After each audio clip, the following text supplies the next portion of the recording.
وَإِذَا سَأَلَكَ عِبَادِي عَنِّي فَإِنِّي قَرِيبٌ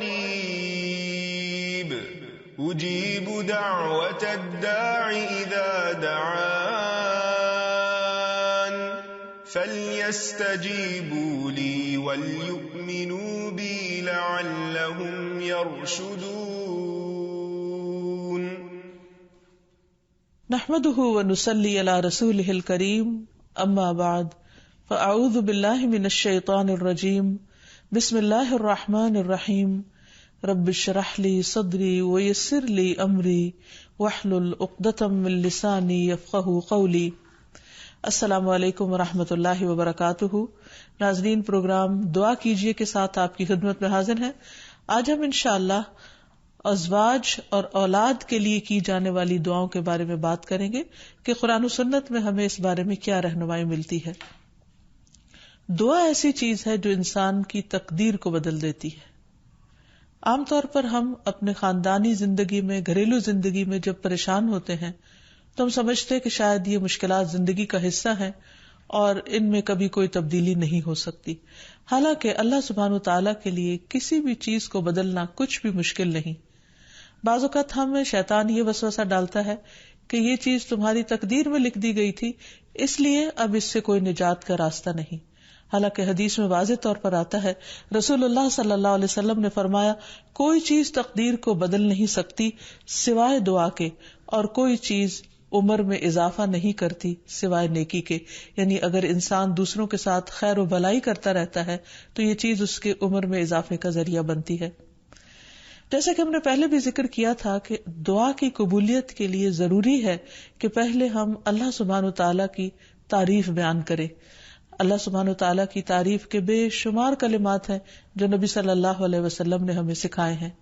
ان میں سے ایک یہ بھی ہے، مصعب بن سعد اپنے والد سے روایت کرتے ہیں کہ ایک اعرابی رسول اللہ صلی اللہ علیہ وسلم کی خدمت میں حاضر ہوا اور عرض کیا کہ یا رسول اللہ، مجھے ایسا کلام سکھائیں جسے میں پڑھتا رہوں. آپ نے فرمایا، کہو لا الہ الا اللہ وحدہ لا شریک لہ، اللہ اکبر کبیرا والحمد للہ کثیرا، سبحان اللہ رب العالمین، لا حول ولا قوة الا باللہ العزیز الحکیم. اللہ کے سوا کوئی الہ نہیں، وہ اکیلا ہے، اس کا کوئی شریک نہیں. اللہ سب سے بڑا ہے، بہت بڑا، اور تمام تعریفیں اللہ کے لیے ہیں، بہت زیادہ. پاک ہے اللہ جو تمام جہانوں کا رب ہے. نہیں کوئی برائی سے بچنے کی ہمت اور نیکی کرنے کی قوت سوائے اللہ کے جو بہت زبردست حکمت والا ہے. تو بات یہ ہے کہ جب بھی ہم اپنے خاندانی حالات، گھریلو زندگی، اپنے ازواج یا اولاد کے سلسلے میں کچھ بھی پریشان ہو تو اللہ سبحانہ وتعالی سے خوب خوب دعا کریں اور دعا سے پہلے اللہ تعالیٰ کی حمد و ثنا بیان کریں.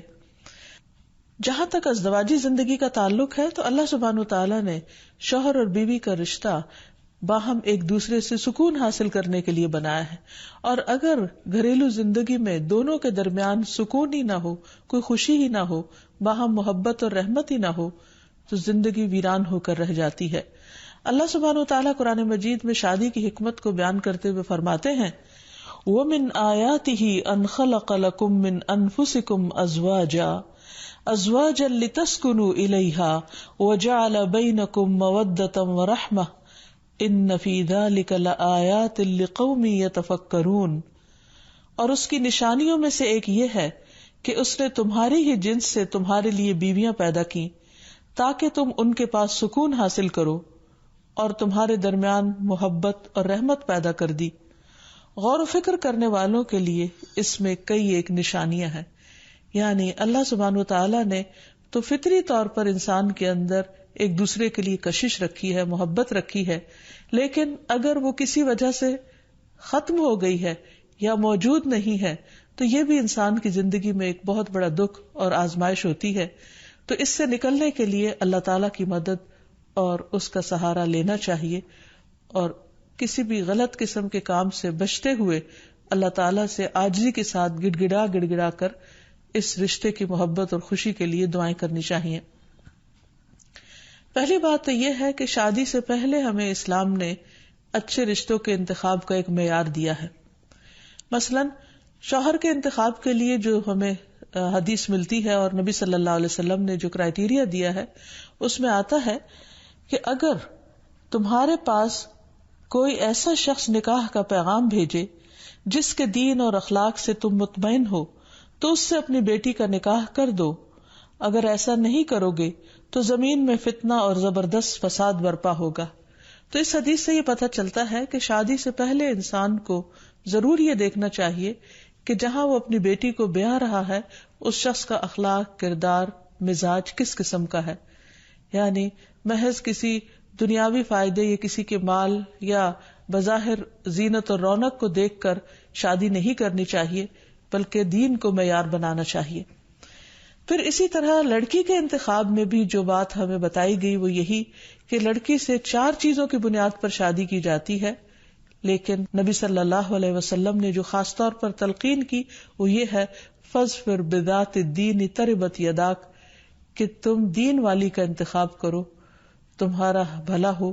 یعنی لڑکی بھی نیک ہو، اللہ تعالیٰ سے ڈرنے والی ہو. اسی لیے ہم دیکھتے ہیں کہ خطبہ نکاح کے اندر اللہ سبحانہ و تعالیٰ 3 آیات میں 4 دفعہ اللہ کے تقوی کا حکم دیتے ہیں، کیونکہ جب تک انسان اللہ تعالیٰ سے نہیں ڈرتا اس وقت تک انسان انسانوں کے حقوق صحیح طور پر ادا نہیں کر سکتا. ایک اور حدیث میں بھی نبی صلی اللہ علیہ وسلم نے نیک عورت کو دنیا کی بہترین متاع قرار دیا. فرمایا دنیا فائدہ اٹھانے کی چیز ہے اور دنیا کی بہترین متاع نیک عورت ہے. یعنی کسی بھی مرد کی سب سے بڑی خوش قسمتی یہ ہو سکتی ہے کہ اسے جو شریک حیات ملے وہ نیک ہو، با اخلاق ہو اور خاندان کو بنانے والی ہو، رشتہ داریوں کو جوڑ کر رکھنے والی ہو. لہٰذا اس سلسلے میں اگر ہم نکاح سے پہلے ہی اللہ سبحانہ وتعالیٰ کے احکامات کو مد نظر رکھیں تو بہت سے مسائل سے بچ سکتے ہیں.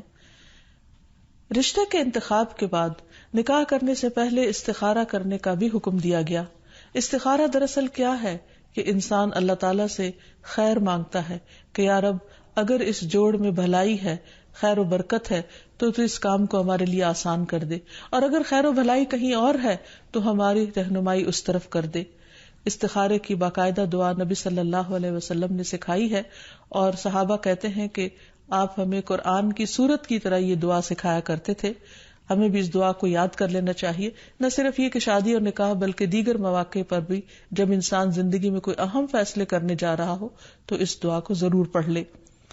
پھر یہ کہ نکاح ہونے کے بعد بھی انسان خواہ بظاہر حالات درست بھی کیوں نہ ہو، باہم ایک دوسرے کے ساتھ محبت اور ایک دوسرے کی خیر و بھلائی کی دعائیں مانگتا رہے. اس سلسلے میں جو ہمیں ایک بہترین دعا قرآن مجید میں سکھائی گئی ہے وہ ہے ربنا ہب لنا من ازواجنا وذریاتنا قرۃ اعین واجعلنا للمتقین اماما. اے ہمارے رب ہمیں ہماری بیویوں اور اولادوں سے آنکھوں کی ٹھنڈک عطا فرما اور ہمیں متقین کا امام بنا. یعنی ہماری جو آئندہ نسل ہو یا جو ہماری آئندہ جنریشنز ہو وہ نیک ہوں، خدا خوفی رکھنے والی ہوں.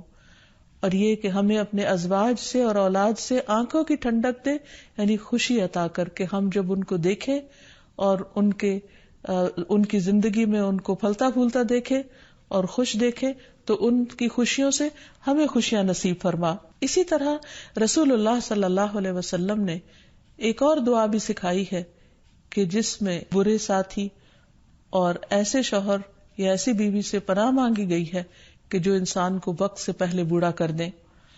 حدیث میں آتا ہے اللہم انی اعوذ بک من جار السوء ومن زوج تشیبنی قبل المشیب. اے اللہ میں تیری پناہ طلب کرتا ہوں برے پڑوسی سے اور ایسے ساتھی سے جو مجھے بڑھاپے سے پہلے بوڑھا کر دے. یعنی اس کے بد اخلاقی اور اس کے برے کردار یا اس کی طرف سے ملنے والی اذیتوں سے انسان اپنی صحت کو کھو دے یا اس کی جان کو روگ لگ جائے تو ایسے صورت میں بھی دعا سکھائی گئی ہے اور اس کو پڑھتے رہنا چاہیے. کیونکہ شیطان کا سب سے پسندیدہ کام یہی ہے کہ وہ شوہر اور بیوی کے درمیان اختلاف پیدا کرے اور ان دونوں کو باہم ایک دوسرے سے جدا کرے یا ایک دوسرے کے لیے باعث اذیت بنا دے. ایک انسان کے پاس اگر دنیا بھر کی دولت بھی ہو اور اگر وہ انتہائی کامیاب انسان ہو لیکن اس کے گھر میں سکون نہ ہو، اس کے گھر میں خوشی نہ ہو، یا جو سب سے قریبی ساتھی ہے اس کے ساتھ اس کی نہ بنتی ہو، تو انسان کے لیے ایک بہت بڑی آزمائش ہے. تو اس لیے انسان کو ہمیشہ چوکنا رہنا چاہیے انسانی شیطانوں سے بھی اور جناتی شیطانوں سے بھی کہ وہ اس رشتے کے اندر کسی قسم کا کوئی خلل پیدا کرے. اسی طرح ازواج کے علاوہ اولاد کے لیے بھی ہمیں قرآن و سنت میں دعائیں سکھائی گئی ہیں اور ان کا بھی اہتمام کرنا چاہیے. انسان اپنی زندگی میں اپنی بہترین کمائی اپنی اولاد ہی کو سمجھتا ہے اور انسان اپنی زندگی کا بہترین سرمایہ اپنی اولاد پر خرچ کرتا ہے اور اپنے بعد بھی ان کے لیے ہر طرح کی راحتیں اور نعمتیں چھوڑ کر جانا چاہتا ہے. لیکن اگر اولاد نیک ہو تو وہ والدین کے لیے صدقہ جاریہ بھی بنتی ہے اور والدین کے خون پسینے کی کمائی کو ان کی زندگی میں اور ان کی زندگی کے بعد بہترین جگہوں پر استعمال کرتی. لیکن اگر اولاد بگڑی ہوئی ہو تو زندگی میں بھی انسان کے لیے اذیت اور عذاب ہے اور بعد میں بھی اس کے مال کو ضائع کرنے والی ہوتی ہے اور اس کے لیے بدنامی کا سبب بنتی ہے. اس لیے خصوصی طور پر اولاد کے لیے دعائیں کرتے رہنا چاہیے. نبی صلی اللہ علیہ وسلم نے فرمایا 3 قسم کے لوگوں کی دعائیں قبول ہوتی ہیں اور ان کی قبولیت میں کوئی شک و شبہ نہیں. مظلوم کی دعا، مسافر کی دعا اور والد کی دعا اپنی اولاد کے لیے.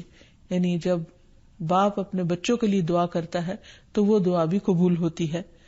اسی طرح نبی صلی اللہ علیہ وسلم نے اس بات سے بھی منع کیا کہ کوئی اپنی اولاد کے خلاف دعا کرے یا اس کو بد دعا دے، کیونکہ وہ بھی قبول ہو جاتی ہے اور پھر انسان کے لیے پریشانی کا باعث بنتی ہے.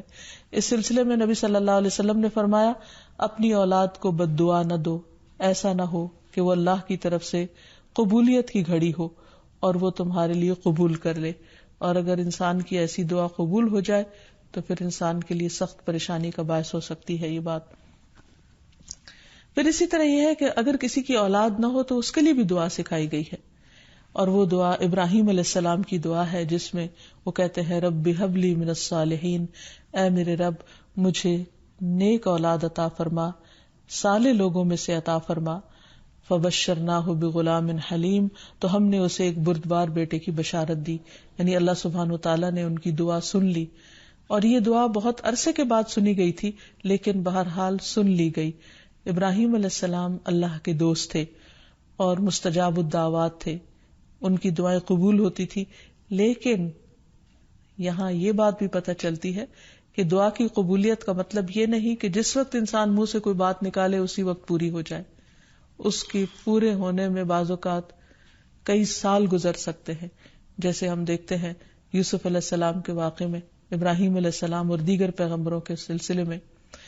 اور پھر ہم اس بارے میں یہ بھی دیکھتے ہیں کہ جس طرح ابراہیم علیہ السلام کی دعائیں قبول ہوئی تو انہوں نے اپنے رب کا اس پر شکر بھی ادا کیا اور فرمایا الحمدللہ الذی وہب لی علی الکبر اسماعیل و اسحاق ان ربی لسمیع الدعاء، کہ اللہ کا شکر ہے جس نے مجھے بڑھاپے میں اسماعیل اور اسحاق جیسی اولاد دی، بلا شبہ میرا پروردگار دعائیں سننے والا ہے. اور حقیقت یہ ہے کہ اللہ تعالیٰ پیغمبروں کی بھی سنتا ہے اور پیغمبروں کے علاوہ باقی لوگوں کی بھی دعائیں سنتا ہے. اس لیے اولاد کی طرف سے کبھی بھی مایوس نہیں ہونا چاہیے، نہ ہونے کی شکل میں بھی اور ہونے کے بعد ان کی نیکی اور خیر اور بھلائی کے سلسلے میں بھی. اور اس میں ہم دیکھتے ہیں کہ زکریا علیہ السلام کی بھی اولاد نہیں تھی تو وہ بھی بڑھاپے تک مایوس نہیں ہوئے اور دعا مانگتے رہے. اور اس سلسلے میں آتا ہے کہ وہ جب دعا مانگتے تو کہتے رب ہب لی من لدنک ذریۃ طیبہ انک سمیع الدعاء، کہ اے میرے پروردگار تو مجھے اپنے پاس سے نیک اور پاکیزہ سیرت اولاد عطا فرما، تو ہی دعا کا سننے والا ہے. یعنی پیغمبر ہمیشہ صرف اولاد کی دعا نہیں کرتے بلکہ نیک اولاد کی دعا کرتے ہیں. اولاد کا ہونا اللہ سبحانہ وتعالیٰ کا ایک بہت بڑا انعام اور بندے پر بہت بڑا احسان ہے. اسی لیے ہم دیکھتے ہیں کہ اولاد انسان کے لیے اگر نیک ہو تو راحت، رحمت، آرام اور چین اور آنکھوں کی ٹھنڈک کا ذریعہ ہوتی ہے. نبی صلی اللہ علیہ وسلم حضرت حسن اور حسین کو اپنے پھول کہا کرتے تھے کہ یہ دونوں میری دنیا کے پھول ہیں۔ ایک اور حدیث سے ہمیں پتہ چلتا ہے کہ اولاد انسان کی بہترین کمائی ہے۔ فرمایا ان اولادکم من اطیب کسبکم، تمہاری اولاد تمہاری سب سے بہترین کمائی ہے، بس اپنی اولاد کی کمائی میں سے کھاؤ، یعنی وہ انسان کے لیے حلال ہے، جائز ہے۔ پھر اسی طرح بیٹیاں جو ہیں ان کی تعلیم و تربیت اور ان کی پرورش بھی ایک بہت خیر و بھلائی اور جنت کمانے کا ذریعہ ہے، لیکن اس کے ساتھ ساتھ یہ بھی یاد رکھنا چاہیے کہ اولاد ایک رسپانسبلٹی بھی ہے، ان کے بارے میں سوال بھی کیا جائے گا کہ ان کی تربیت کس طرح کی۔ پھر خصوصی طور پر اسے ماں کی ذمہ داری قرار دیا گیا، اگرچہ ماں اور باپ دونوں ذمہ دار ہیں، لیکن عورت سے اس کے گھر والوں یعنی اس کے بچوں کے بارے میں اس سے سوال ہوگا کہ اس نے ان کی تربیت کیسے کی۔ تو اس لیے ہم سب پر لازم ہے کہ ہم اپنے بچوں کی دینی اور دنیاوی دونوں طرح سے بہترین تربیت کرنے کی کوشش کریں۔ تو آخر میں ہم دیکھتے ہیں کہ جو دعائیں ہمیں خاص طور پر اولاد کے لیے مانگنی چاہیے وہ ان کی نیکی، تقوی اور اصلاح کی ہیں، پیدائش سے پہلے بھی اور بعد میں بھی۔ پیدائش سے پہلے رب ہب لی من الصالحین، کہ اے رب مجھے صالح اولاد عطا کر۔ رب ہب لی من لدنک ذریۃ طیبہ انک سمیع الدعاء، اے میرے پروردگار مجھے اپنی طرف سے نیک اور پاکیزہ اولاد عطا فرما، بے شک تو ہی دعا کا سننے والا ہے۔ پھر اسی طرح اولاد کو شیطان سے محفوظ رکھنے کی دعا بھی کرنی چاہیے، جس طرح حضرت مریم کی والدہ نے ان کی پیدائش سے پہلے دعا کی۔ پھر اسی طرح اپنی اولاد کو شیطان مردود سے بچانے کی بھی دعا کرنی چاہیے، جیسے حضرت مریم علیہ السلام کی والدہ نے ان کی پیدائش کے وقت یہ دعا مانگی تھی، وَإِنِّي أُعِيذُهَا بِكَ وَذُرِّيَّتَهَا مِنَ الشَّيْطَانِ الرَّجِيمِ، اور بے شک میں اس کو اور اس کی اولاد کو شیطان مردود سے تیری پناہ میں دیتی ہوں۔ پھر اسی طرح ایسی اولاد مانگنی چاہیے کہ جو انسان کے لیگیسی کو آگے لے کر چل سکے اور اس کے علمی ورثے کو سنبھالنے والی ہو، جیسے زکریا علیہ السلام نے دعا کی تھی۔ پھر اسی طرح اولاد کے اللہ تعالیٰ کے راستے میں قبول ہونے کی بھی دعا کرنی چاہیے، جیسے حضرت مریم کی والدہ نے ان کے لیے دعا کی تھی کہ ربی انی نذرت لک ما فی بطنی محررا فتقبل منی، کہ اے میرے رب بے شک میں نے تیرے لیے اس کی نظر مانی ہے جو میرے پیٹ میں ہے کہ میں آزاد چھوڑ دوں گی، سو مجھ سے قبول فرما، بے شک تو سب کچھ سننے سب کچھ جاننے والا ہے۔ پھر اسی طرح اولاد کی دینی دنیاوی ضروریات پوری کرنے کی بھی دعا مانگنی چاہیے، جیسے ابراہیم علیہ السلام نے دعا کی تھی، ربنا انی اسکنت من ذریتی بواد غیر ذی زرع عند بیتک المحرم ربنا ليقيموا الصلاة فاجعل أفئدة من الناس تهوي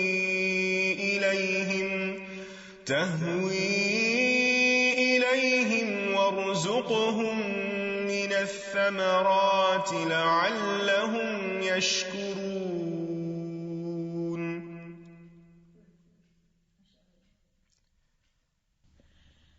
اے ہمارے پروردگار، میں نے اپنی اولاد کے ایک حصے کو تیرے قابل احترام گھر کے پاس ایسے میدان میں لا بسایا جہاں کوئی کھیتی نہیں، تاکہ وہ نماز قائم کریں۔ پروردگار بعض لوگوں کے دلوں کو ان کی طرف مائل کر دے، انہیں کھانے کو پھل مہیا فرما، توقع ہے کہ یہ شکر گزار رہیں گے۔ اسی طرح ابراہیم علیہ السلام نے اپنی اولاد کے کھانے میں برکت کی دعا کی، اللہم بارک لہم فی اللحم والماء، اے اللہ ان کے گوشت اور پانی میں برکت نازل فرما۔ پھر اسی طرح اولاد کی فرما برداری کی بھی دعا کرنی چاہیے، ربنا وجعلنا مسلمین لک ومن ذریتنا امۃ مسلمۃ لک وارنا مناسکنا وتب علینا انک انت التواب الرحیم۔ اے ہمارے پروردگار، ہم دونوں کو اپنا فرما بردار بنا لے اور ہماری اولاد میں سے ایک جماعت پیدا کر جو تیری فرما بردار ہو، اور ہمیں اپنی عبادت کے طریقے بتلا اور ہماری توبہ قبول فرما، بے شک تو بڑا توبہ قبول کرنے والا اور نہایت رحم فرمانے والا ہے۔ پھر اسی طرح اولاد کی اصلاح کی دعا کرنی چاہیے، رب اوزعنی ان اشکر نعمتک التی انعمت علی وعلی والدی وان اعمل صالحا ترضاہ واصلح لی فی ذریتی انی تبت الیک وانی من المسلمین۔ اے میرے پروردگار، مجھے توفیق دے کہ میں تیرے اس احسان کا شکر ادا کروں جو تو نے مجھ پر اور میرے والدین پر کیا، اور یہ بھی کہ میں ایسے اچھے عمل کروں جو تجھے پسند ہو، اور میری خاطر میری اولاد کی اصلاح کر، میں تیرے حضور توبہ کرتا ہوں اور بلا شبہ میں فرما بردار ہوں۔ اسی طرح اولاد کی نماز قائم کرنے کی دعا کرنی چاہیے۔ رب اجعلنی مقیم الصلاۃ ومن ذریتی ربنا وتقبل دعا ربنا اغفر لی ولوالدی وللمؤمنین یوم یقوم الحساب۔ اے میرے رب، مجھے بھی اور میری اولاد کو بھی نماز قائم رکھنے والا بنا، پروردگار میری یہ دعا قبول فرما۔ اسی طرح اولاد کے شرک سے بچنے کی دعا کرنی چاہیے۔ وَجْنُبْنِي وَبَنِيَّ أَن نَعْبُدَ الْأَصْنَامَ، اور مجھے بھی اور میری اولاد کو بھی اس بات سے بچائے رکھنا کہ ہم بتوں کی عبادت کریں۔ پھر اسی طرح اولاد کی خرابیوں سے، پریشانی سے بچنے کی دعا بھی کرنی چاہیے، جیسے نبی صلی اللہ علیہ وسلم نے دعا سکھائی کہ وَمِن وَلَدٍ يَكُونُ عَلَيَّ رَبًّا، کہ ایسی اولاد سے مجھے بچائے یا رب جو میری آقا بن بیٹھے۔ پھر اسی طرح دوسروں کی اولاد اور دوسروں کے بچوں کے لیے بھی دعا کرنی چاہیے، کیونکہ انسان جب اپنے لیے خیر چاہتا ہے تو وہ خیر دوسرے کے لیے بھی پسند کرنی چاہیے، اور جب دوسرے کے لیے دعا کرے گا تو وہ خیر اس کی طرف لوٹے گی جو کسی کے لیے بھلا چاہے گا۔ اور اس کے لیے ہم دیکھتے ہیں کہ نبی صلی اللہ علیہ وسلم نے حضرت انس کے لیے خصوصی طور پر دعا کی تھی ان کی والدہ کی فرمائش پر، اللہم اکثر مالہ وولدہ، اے اللہ اس کے مال اور اولاد میں کثرت کر۔ اور ہم دیکھتے ہیں کہ حضرت انس رضی اللہ تعالیٰ عنہ کے حق میں نبی صلی اللہ علیہ وسلم کی یہ دعا قبول ہو گئی۔ تو اللہ تعالیٰ سے دعا ہے کہ وہ ہمیں اپنے ازواج اور اولاد میں آنکھوں کی ٹھنڈک نصیب کرے، اور یہ دعائیں ہمیں سکھا دے تاکہ ہم اپنی اولاد کی دنیا اور آخرت کی بھلائیاں مانگتے رہیں اور اللہ کی رحمت سے کبھی بھی مایوس نہ ہوں۔ وآخر دعوانا ان الحمد للہ رب العالمین۔ السلام علیکم ورحمۃ اللہ وبرکاتہ۔